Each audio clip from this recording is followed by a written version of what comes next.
You're born in Jacksonville, Florida, 1995, where the Jaguars have just become the NFL's newest franchise. For the next 30 years, you watch your team let you down again and again. You get to the AFC Championship twice, only to be left heartbroken both times. You watch your best players leave as the team endlessly rebuilds. And through it all, you've had to convince yourself that Trevor Lawrence is the answer.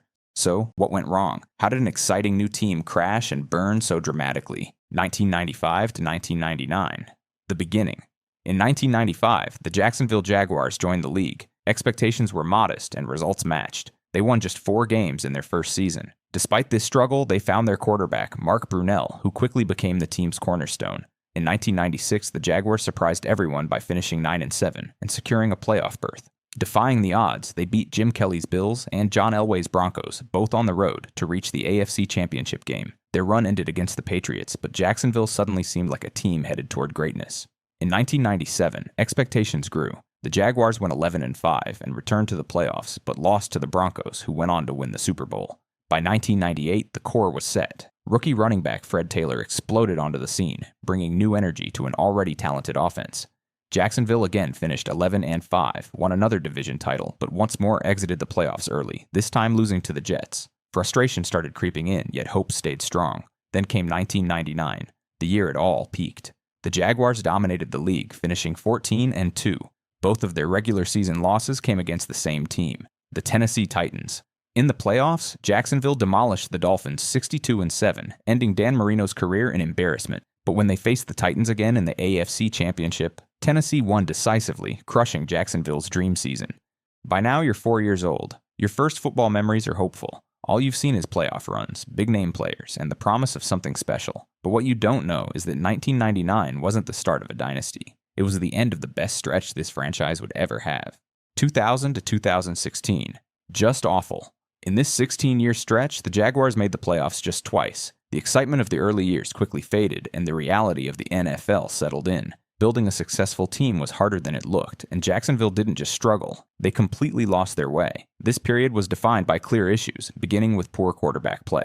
After Mark Brunell's run ended in the early 2000s, Jacksonville couldn't find a reliable quarterback. In 2003, they drafted Byron Leftwich, hoping he'd be the answer, but he never developed into a franchise player. David Garrard stepped in next. He was decent, but never great. Then came Blaine Gabbert in 2011, a top 10 pick who became one of the NFL's biggest busts. 3 years later, in 2014, the Jaguars took Blake Bortles third overall. Despite one good statistical season, turnovers and inconsistency prevented him from becoming the quarterback they needed. It wasn't just the quarterbacks. Coaching instability haunted the Jaguars for nearly 2 decades. After Tom Coughlin left in 2002, Jacksonville cycled through multiple head coaches: Jack Del Rio, Mike Mularkey, Gus Bradley, each promising to turn things around. None did. Bradley finished with a disastrous record of 14 wins and 48 losses. At the root of their struggles, though, was poor drafting. Over and over, Jacksonville squandered high draft picks on players who failed miserably. In 2005, they selected wide receiver Matt Jones 21st overall, passing on quarterback Aaron Rodgers.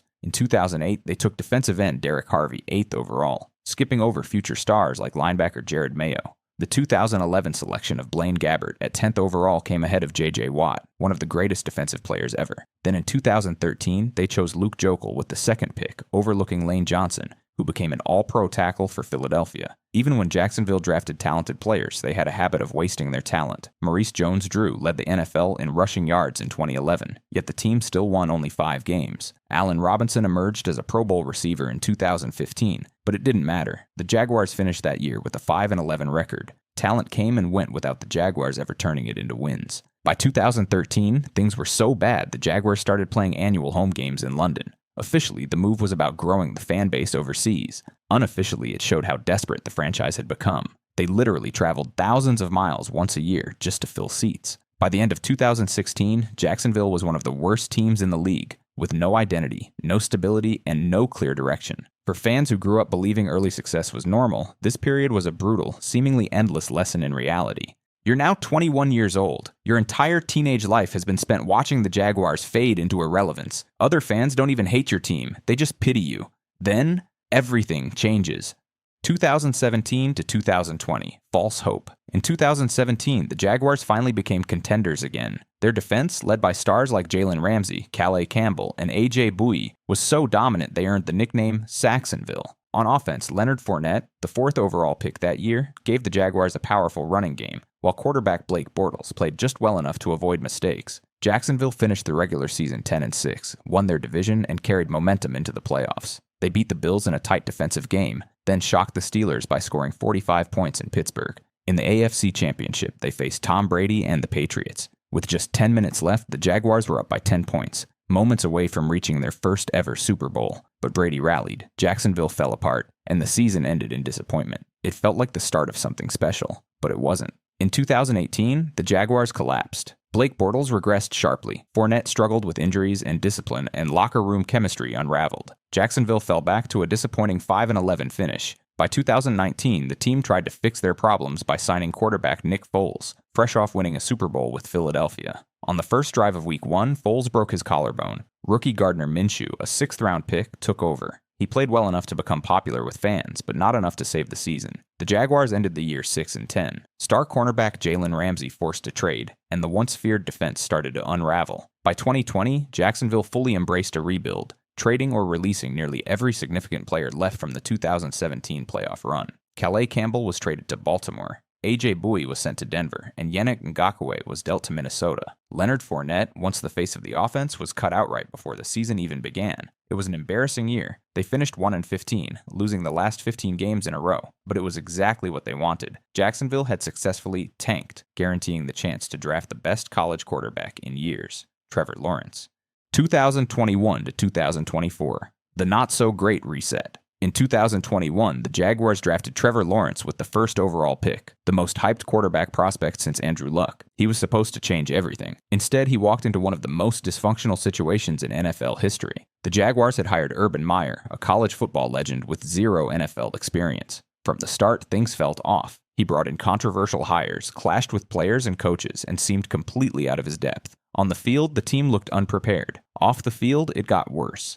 Meyer benched running back James Robinson after an early fumble, despite Robinson being one of the team's best offensive players. Quarterback Trevor Lawrence had to advocate for Robinson's return to the game. Wide receiver Marvin Jones Jr., one of the team's most respected veterans, reportedly left the facility after a heated argument with Meyer over his public and private criticism of the receiver group. Meyer also called his assistant coaches losers in a staff meeting, challenging them to defend their resumes. And then there was the off-field behavior. After a Thursday night loss to the Bengals, Meyer didn't fly home with the team. Instead, he stayed in Ohio and was caught on video at his own restaurant, getting handsy with a woman who wasn't his wife. The incident quickly went viral. The team was 0-4. His credibility was gone. The final straw came when former Jaguars kicker Josh Lambo accused Meyer of kicking him during a practice. Meyer was fired shortly after, ending his tenure with a 2-11 record. The Jaguars finished the season 3-14, and Trevor Lawrence, thrown into complete chaos as a rookie, looked lost. In 2022, things changed. The Jaguars hired Doug Peterson, a Super Bowl-winning coach who brought stability and professionalism back to the franchise. Lawrence looked more comfortable, and the team turned things around.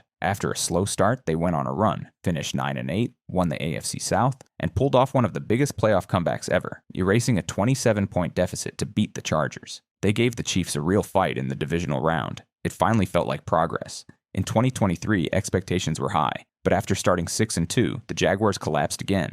Injuries piled up, the offense sputtered, and the defense couldn't hold leads. They finished 9-8, but this time missed the playoffs. In 2024, the Jaguars regressed significantly, finishing with a 4-13 record. Despite the team's struggles, rookie wide receiver Brian Thomas Jr. emerged as a bright spot, recording 87 receptions for 1,282 yards and 10 touchdowns, setting franchise rookie records in all 3 categories. Following the disappointing season, the Jaguars fired head coach Doug Peterson and general manager Trent Baalke. It's now your 30th birthday. The last 4 years were supposed to be different. Trevor Lawrence was supposed to fix everything. Instead, you're left wondering whether your generational quarterback prospect has what it takes to lead the offense. You've seen glimpses, you've seen progress, but you've also seen turnovers, injuries, and missed chances. Now it's 2025, and this feels like it. Make or break. For Trevor, for the franchise, for everything they've tried to build over the past 3 decades. The weapons are there. Brian Thomas Jr. is coming off a breakout rookie year. Travis Hunter, one of the most electric prospects in recent memory, has arrived, ready to contribute on both sides of the ball. The excuses are running out. This is the year where it either clicks